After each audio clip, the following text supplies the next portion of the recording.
ആവർത്തന പുസ്തകം 2-ാം അധ്യായം 1 മുതലുള്ള വാക്യങ്ങൾ. അനന്തരം യഹോവ എന്നോട് കൽപ്പിച്ചതുപോലെ നാം തിരിഞ്ഞു ചെങ്കടൽ വഴിയായി മരുഭൂമിയിലേക്ക് യാത്ര പുറപ്പെട്ടു. നാം ഏറിയ നാൾ സേയീർ പർവ്വതത്തെ ചുറ്റി നടന്നു. പിന്നെ യഹോവ എന്നോട് കൽപ്പിച്ചത്, നിങ്ങൾ ഈ പർവ്വതം ചുറ്റി നടന്നത് മതി, വടക്കോട്ട് തിരിവീൻ. നീ ജനത്തോട് കൽപ്പിക്കേണ്ടത് എന്തെന്നാൽ, സേയീരിൽ കൂടിയിരിക്കുന്ന ഏശാവിന്റെ മക്കളായ നിങ്ങളുടെ സഹോദരന്മാരുടെ അതിരിൽ കൂടി നിങ്ങൾ കടപ്പാൻ പോകുന്നു. അവർ നിങ്ങളെ പേടിക്കും. ആകയാൽ ഏറ്റവും സൂക്ഷിച്ചുകൊള്ളണം. നിങ്ങൾ അവരോട് പടയെടുക്കരുത്. അവരുടെ ദേശത്ത് ഞാൻ നിങ്ങൾക്ക് ഒരു കാൽ വെപ്പാൻ പോലും ഇടം തരികയില്ല. സേയീർ പർവ്വതം ഞാൻ ഏശാവിന് അവകാശമായി കൊടുത്തിരിക്കുന്നു. നിങ്ങൾ അവരോട് ആഹാരം വിലയ്ക്ക് വാങ്ങി കഴിക്കണം, വെള്ളവും വിലയ്ക്ക് വാങ്ങി കുടിക്കണം. നിന്റെ ദൈവമായ യഹോവ നിന്റെ കൈകളുടെ സകല പ്രവൃത്തിയിലും നിന്നെ അനുഗ്രഹിച്ചിരിക്കുന്നു. ഈ മഹാമരുഭൂമിയിൽ നീ സഞ്ചരിക്കുന്നത് അവൻ അറിഞ്ഞിരിക്കുന്നു. ഈ 40 സംവത്സരം നിന്റെ ദൈവമായ യഹോവ നിന്നോടുകൂടെ ഇരുന്നു നിനക്ക് യാതൊന്നിനും മുട്ടുവന്നിട്ടില്ല. അങ്ങനെ നാം സേയീരിൽ കൂടിയിരുന്ന ഏശാവിന്റെ മക്കളായ നമ്മുടെ സഹോദരന്മാരെ ഒഴിച്ചു അരാബ വഴിയായി ഏലാത്തിന്റെയും ഏസ്യോൻ ഗേബെരിന്റെയും അരികത്തുകൂടി കടന്നിട്ട് തിരിഞ്ഞു മോവാബ് മരുഭൂമിയിലേക്കുള്ള വഴിയായി കടന്നുപോന്നു. അപ്പോൾ യഹോവ എന്നോട് കൽപ്പിച്ചത്, മോവാബ്യരെ ഞെരുക്കരുത്, അവരോട് പടയെടുക്കുകയും അരുത്. അവൻ അവരുടെ ദേശത്ത് നിനക്കൊരവകാശം തരികയില്ല. ആ ദേശത്ത് ഞാൻ ലോത്തിന്റെ മക്കൾക്കു അവകാശമായി കൊടുത്തിരിക്കുന്നു. വലിപ്പവും പെരുപ്പവും അനാക്യരെപ്പോലെ പൊക്കവുമുള്ള ജാതിയെ ഏമ്യർ പണ്ടു അവിടെ പാർത്തിരുന്നു. ഇവരെ അനാക്യരെപ്പോലെ മലന്മാർ എന്ന് വിചാരിച്ചു വരുന്നു. മോവാബ്യരോ അവർക്ക് ഏമ്യർ എന്ന് പേർ പറയുന്നു. ഹോര്യരും പണ്ട് സേയീരിൽ പാർത്തിരുന്നു. എന്നാൽ ഏശാവിന്റെ മക്കൾ അവരെ തങ്ങളുടെ മുമ്പിൽ നിന്ന് നീക്കിക്കളയുകയും സംഹരിക്കുകയും അവർക്ക് പകരം കുടിപാർക്കുകയും ചെയ്തു. ഇസ്രയേലിന് യഹോവ കൊടുത്ത അവകാശദേശത്ത് അവർ ചെയ്തതുപോലെ തന്നെ. ഇപ്പോൾ എഴുന്നേറ്റ് സേരെത്തോട് കടപ്പീൻ എന്ന് കൽപ്പിച്ചതുപോലെ നാം സേരെത്തോട് കടന്നു. നാം കാദേശ് ബേർനയിൽ നിന്ന് പുറപ്പെട്ടതുപോലെ സേരെത്തോട് കടക്കും വരെയുള്ള കാലം 38 സംവത്സരം ആയിരുന്നു. അതിനിടയിൽ യോദ്ധാക്കളായിരുന്ന തലമുറയൊക്കെയും യഹോവ അവരോട് സത്യം ചെയ്തതുപോലെ പാളയത്തിൽ നിന്നു മുടിഞ്ഞുപോയി. അവർ മുടിഞ്ഞു തീരും വരെ യഹോവയുടെ കൈ അവരെ പാളയത്തിൽ നിന്ന് നശിപ്പിപ്പാൻ തക്കവണ്ണം അവർക്ക് വിരോധമായിരുന്നു.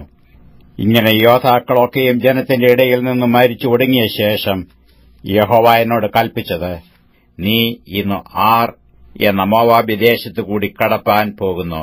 അമ്മോന്യരോട് അടുത്തു ചെല്ലുമ്പോൾ അവരെ ഞെരുക്കരുത്, അവരോട് പടയെടുക്കുകയും അരുത്. ഞാൻ അമ്മോന്യരുടെ ദേശത്ത് നിനക്ക് അവകാശം തരികയില്ല. അത് ഞാൻ ലോത്തിന്റെ മക്കൾക്കു അവകാശമായി കൊടുത്തിരിക്കുന്നു. അത് മലന്മാരുടെ ദേശമെന്ന് വിചാരിച്ചു വരുന്നു. മലന്മാർ പണ്ട് അവിടെ പാർത്തിരുന്നു. അമ്മോന്യർ അവരെ സംസുമ്യർ എന്ന് പറയുന്നു. അവർ വലിപ്പവും പെരുപ്പവും അനാക്യരെപ്പോലെ പൊക്കവുമുള്ള ജാതിയായിരുന്നു. എങ്കിലും യഹോവ അവരെ അവരുടെ മുമ്പിൽ നിന്നും നശിപ്പിച്ചു. ഇങ്ങനെ അവർ അവരുടെ ദേശം കൈവശമാക്കി അവരുടെ സ്ഥലത്ത് കുടിപാർത്തു. അവൻ സേയീരിൽ പാർക്കുന്ന ഏശാവിന്റെ മക്കൾക്കു വേണ്ടി ചെയ്തതുപോലെ തന്നെ അവൻ ഹോര്യരെ അവരുടെ മുമ്പിൽ നിന്ന് നശിപ്പിച്ചിട്ട് അവർ അവരുടെ ദേശം കൈവശമാക്കി അവരുടെ സ്ഥലത്ത് ഇന്നുവരെയും പാർക്കുന്നു. കഫ്തോരിൽ നിന്ന് വന്ന കഫ്തോര്യരും ഗസ വരെയുള്ള ഊരുകളിൽ പാർത്തിരുന്ന അവ്യരെ നശിപ്പിച്ചു അവരുടെ സ്ഥലത്ത് കുടിപാർത്തു. നിങ്ങൾ എഴുന്നേറ്റ് യാത്ര പുറപ്പെട്ടു അർന്നോൻ താഴ്വര കടപ്പീൻ. ഇതാ, ഞാൻ ഹെബ്ശോനിലെ അമോരി രാജാവായ സീഹോനെയും അവന്റെ ദേശത്തെയും നിന്റെ കയ്യിൽ ഏൽപ്പിച്ചിരിക്കുന്നു. അവനോട് പടവെട്ടി അത് കൈവശമാക്കുവാൻ തുടങ്ങുക. നിന്നെയുള്ള പേടിയും ഭീതിയും ആകാശത്തും കീഴെങ്ങും ഉള്ള ജാതികളുടെ മേൽ വരുത്തുവാൻ ഞാൻ ഇന്ന് തന്നെ തുടങ്ങും. അവർ നിന്റെ ശ്രുതി കേട്ടു നിന്റെ നിമിത്തം വിറയ്ക്കുകയും നടുങ്ങുകയും ചെയ്യും.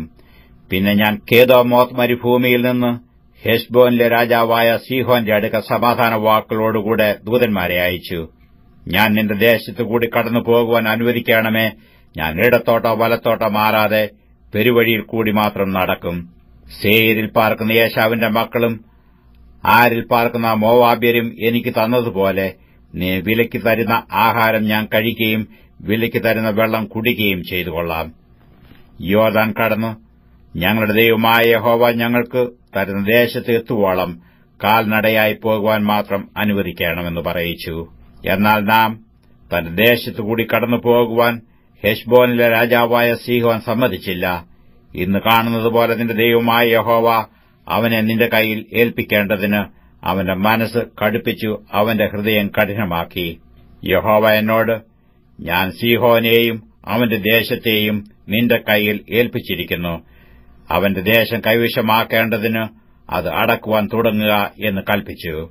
അങ്ങനെ സീഹോനും അവന്റെ സർവ്വജനവും നമ്മുടെ നേരെ പുറപ്പെട്ടു വന്നു യാഹാസിൽ വെച്ച് പടയേറ്റു. നമ്മുടെ ദൈവമായ യഹോവ അവനെ നമ്മുടെ കൈയിൽ ഏൽപ്പിച്ചു. നാം അവനെയും അവന്റെ പുത്രന്മാരെയും അവന്റെ സർവ്വജനത്തെയും സംഹരിച്ചു. അക്കാലത്ത് നാം അവന്റെ എല്ലാ പട്ടണങ്ങളും പീഡിച്ചു പട്ടണം തോറും പുരുഷന്മാരെയും സ്ത്രീകളെയും കുഞ്ഞുങ്ങളെയും ഉന്മൂലനാശം ചെയ്തു. ഒരുത്തനെയും ശേഷിപ്പിച്ചില്ല. നാൽക്കാലികളെയും നാം പിടിച്ച പട്ടണങ്ങളിലെ കൊള്ളയും മാത്രം നാം നമുക്കായിട്ടെടുത്തു. അർന്നോൻ താഴ്വരയുടെ അറ്റത്തുള്ള അരോവേരും താഴ്വരയിലെ പട്ടണവും മുതൽ ഗിലെയാദ് വരെ നമ്മുടെ കൈക്ക് എത്താതെ ഒരു പട്ടണവും ഉണ്ടായിരുന്നില്ല. നമ്മുടെ ദൈവമായ യഹോവ സകലവും നമ്മുടെ കൈയിൽ ഏൽപ്പിച്ചു. അമ്മോന്യരുടെ ദേശവും യബോക്ക് നദിയുടെ ഒരു വശമൊക്കെയും മലനാട്ടിലെ പട്ടണങ്ങളും നമ്മുടെ ദൈവമായ യഹോവ നമ്മോട് വിലക്കിയ ഇടങ്ങളും മാത്രം നീ ആക്രമിച്ചില്ല.